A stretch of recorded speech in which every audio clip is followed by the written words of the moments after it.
What's going on? What's going on?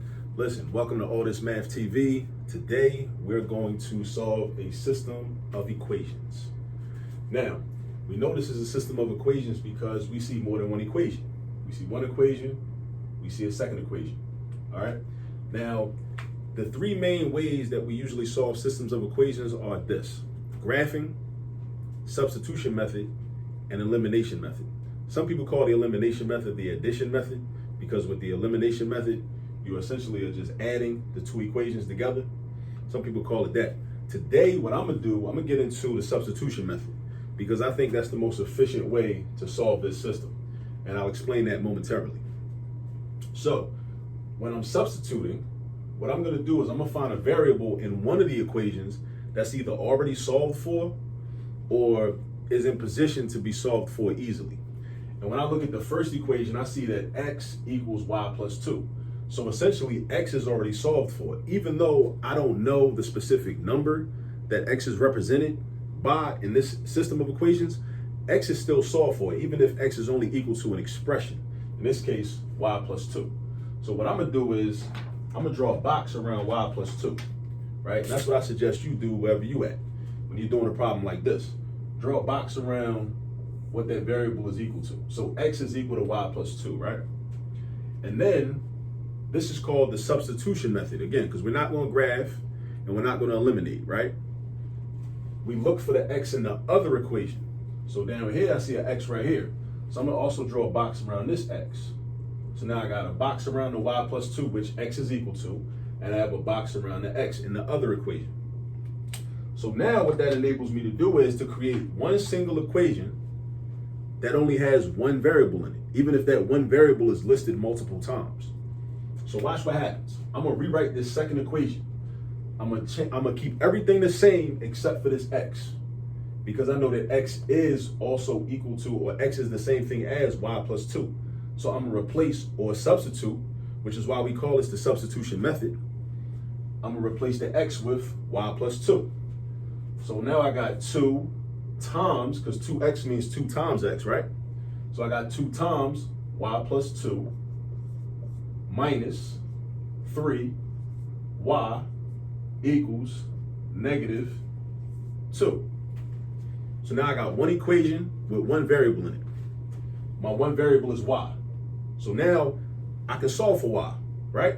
And then once I solve for y, then I'm gonna go back and I'm gonna solve for x. Because once I know what y is, all I gotta do is plug it in right here where this y is, add that to 2, and I'll know what x is. But let's do things one thing at a time, right? So in this equation, I wanna solve for y. I got a couple issues with this equation though. I have parentheses that I need to get rid of. I also have y in multiple places. So I'm gonna need to combine my like terms so I can have the y variable only in one place. So the first thing I wanna do is get rid of these parentheses. So I'm gonna use what's called the distributive property. So I'm gonna distribute the 2 to the y, and I'm gonna distribute the 2 to this 2. So that gives me 2y plus 4. 2 times y is 2y, 2 times 2 is 4. And then I have minus 3y. Now I'm not multiplying 2 by this negative 3y. We're not doing that. We only multiply 2 by whatever's inside the parentheses. Only by what's inside the parentheses, that's it. And then I bring my equal sign down, and I bring my negative 2 down, right? So now I have, on the left side of the equal sign, I got a 2y and a negative 3y. I can combine those. I can put those together by just doing 2 minus 3. 2 minus 3 is negative 1. So this really becomes negative 1y. Or I could have just wrote negative y, because when you write negative y, you know that there's an invisible negative 1 coefficient. This plus 4 is still there. And then you have equals negative 2, right? So now my goal is to get this negative y by itself and then to get positive y by itself. So first thing I want to do is get rid of this positive 4. I get rid of things when I'm solving an equation by doing the opposite operation. So the opposite of adding 4 is, of course, subtracting 4. But if I do that on one side of the equation, I also have to do it on the other side of the equation. So if I subtract 4 on the left, I also need to subtract 4 on the right. So now this negative 1y comes down. And most of the time, again, I want to emphasize this. The 1 as a coefficient will not be used. I just decided to use it because I said it out loud and I just figured I might as well write it down. But in most cases, you'll only see a negative sign. But you need to understand that a negative 1y and a negative y are the same exact thing. Just like negative 1x and negative x are the same exact thing. All right? So now I got negative 2 minus 4, which is negative 6, because negative 2 means you owe $2 already. Subtracting 4 means you borrow $4 more, which is negative 6. Now I'm trying to get y by itself. Now the question is, how do I get y by itself? What do I have to get rid of? I got to get rid of this negative 1, once and for all. Now, what operation is that negative 1 involved in? It's involved in multiplication. So in order to get rid of things, when you're solving an equation, you got to do the opposite operation. So the opposite of multiplying something by negative 1 is, of course, dividing something by negative 1. So if I divide by negative 1 on the left side, I also need to divide by negative 1 on my right side. So this gives me 1y, which is just y, because negative 1 divided by negative 1 is positive 1. So that's really positive 1 times y, which is just y. And then I got negative 6 divided by negative 1, which is positive 6. All right?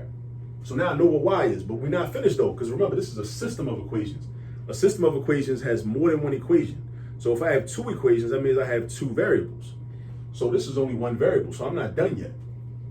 I want to know what x is. I know what y is, but I want to know what x is. And it's set up nice and neat for me, because if x is equal to y plus 2, then all I got to do is go up here and say, okay, well, I know what y is now. So I got to replace y with 6, or substitute y with 6, and now I got 6 plus 2. 6 plus 2 equals 8, right? Now, dig this. I think that's the answer, but we don't know if we have the answer until we check our work. We must get into the habit of checking our work at all times. So, now we have, I think the answer is 8, 6. Now, I know it works for this equation, right? So, we have 8 is equal to 6 plus 2, all right? So, it works for that equation. Now, I need to know if it works, if both values of the variables work for the second equation. What is 2 times 8? 16. Minus, so let me write a little 16 up here. And then negative 3 times 6 is negative 18. Now, what is 16 minus 18? Now, I know that's 2 negative signs, but just think of it as, well, the minus sign is already there. Just think of it as 16 minus 18. That is negative 2. 16 take away 18 is negative 2. So that means that we have just confirmed that the correct answer to this system of equations is 8, 6. Now, what does that mean? That means that if I was to graph both of these equations, both of these lines on a coordinate plane, this is the point where the 2 lines would intersect each other, where they would cross, right? At positive 8 and positive 6. Positive 8 will be my x value, and positive 6 will be my y value. All right? So that's just something light I just wanted to throw out there. Hopefully to help you out when you have homework assignments or you need to solve systems of equations specifically by the substitution method. This is a step-by-step process of how to do that. All right? This video will be on the YouTube channel. Please like, subscribe, tell a friend to tell a friend. You've just watched All This Math. Peace.